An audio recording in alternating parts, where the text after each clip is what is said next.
సరే, ఢిల్లీలో లోకేష్ జమానా ఎమ్మెల్యేలకు తాకింది. అది కూడా దీని కొనసాగింపే. ఇంకా తప్పనిసరిగా ఇప్పటివరకు చంద్రబాబు గారు అన్ని ఇంటర్వ్యూలలో లోకేష్ పట్టాభిషేకానికి రంగం సిద్ధమైంది, ముహూర్తం సిద్ధమైంది, కసరత్తు అంతా జరిగింది, యువ నాయకత్వం రావాలి, రామ్మోహన్ నాయుడు టు లోకేష్ ఇదంతా ఒక యంగ్ టీం రావాలి అనే మాట ఆయన స్పష్టంగా ప్రకటించారు. ఖచ్చితంగా పార్టీల్లో తరాల మార్పులు జరుగుతుంటాయి. ఇప్పుడు ఉన్న దేశంలో ప్రాంతీయ పార్టీల్లో కుటుంబాలు, స్థానిక వాళ్ళు ఎక్కువ ప్రాధాన్యత వహిస్తారు. అందులో ఏమీ సందేహం ఏం లేదు, అదే జరుగుతుంది. అలాగే వ్యవస్థ నడుస్తుంది. ఇప్పుడు ఆయన ఢిల్లీలోకి వెళ్ళి అమిత్ షాతో సహా అందరినీ కలుసుకున్నారు. మామూలుగా చంద్రబాబు చేసేంత రౌండ్ చేస్తారు. ఆయన చంద్రబాబు వస్తున్నారంటే సమయం అంతా తినేస్తారు, ఏవేవో తీసుకొస్తారని అంటారని ఢిల్లీలో చెప్తుంటారు కదా మామూలుగా.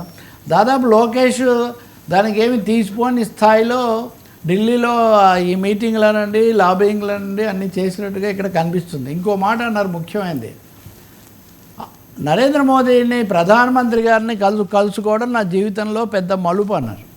ప్రధానమంత్రిని కలుసుకోవడం ఎవరికైనా పెద్ద మలుపే, కానీ అసలు ఆంధ్రప్రదేశ్ రాజకీయాల్లోనే పెద్ద మలుపు. లోకేష్ మొదట ప్రధానమంత్రి గారు ఆయన కుటుంబ పరంగా కూడా పిలిచి మాట్లాడి ఇవన్నీ చేయటము, మళ్ళీ అది అయిన తర్వాత నెంబర్ 2గా ఉన్నటువంటి అమిత్ షాతో అధికారపూర్వకంగా ఇప్పుడు వెళ్ళి కలవటము ఖచ్చితంగా ఎన్డీఏలో, ఏపీ ఎన్డీఏలో పెద్ద మలుపు, పెద్ద కుదుపు కూడా కావచ్చు. అది బహుశా లోకేష్ దానికి ఢిల్లీలో చేశారు. అక్కడే ఇవి మాట్లాడారు, జగన్ అరెస్ట్ చేయాలంటే మాకు ఎంతసేపు 2 నిమిషాల పని, మా దగ్గర కావాల్సినవి ఉన్నాయి, కానీ మాకేం పని లేదా అని ఒక మంచి మాట అన్నాడు. ఇందాక నేను అన్నది, మాకేం పని లేదా, వేరే పనులు మేము చూసుకోవద్దా, ఎంతసేపు మేము జగన్ వెనకపోవటమేనా, ఎంతసేపు ఇంకొకరి వెనకపోవటమేనా అని. ఇది మంచి మాట. ఎందుకంటే ఎప్పుడు ఒక పార్టీ చూసుకోవడం కాదు, ప్రజలు సమస్యలు వీటిని చూస్తే చాలా మంచిదని. అమరావతిలో స్పోర్ట్స్ సిటీ పెట్టాలని, విశాఖలో కూడా డేటా సెంటర్, ఇట్లాంటి వీటన్నిటి గురించి కూడా అక్కడ మాట్లాడారని చెప్తున్నారు. నిజంగా రాష్ట్రానికి అలాంటివి వస్తే చాలా మంచిది. చాలా సమస్యాత్మకంగా కూడా ఉంది. ఇప్పుడు తండ్రి కొడుకులు మొత్తం రాష్ట్రం అంతా కూడా యోగా డే మీద ఉంది కాబట్టి 70 కోట్లు ఖర్చు పెట్టి ఆ యోగా డే దాదాపు 2 కోట్ల మంది ఇప్పటికే రిజిస్టర్ చేసుకున్నారు.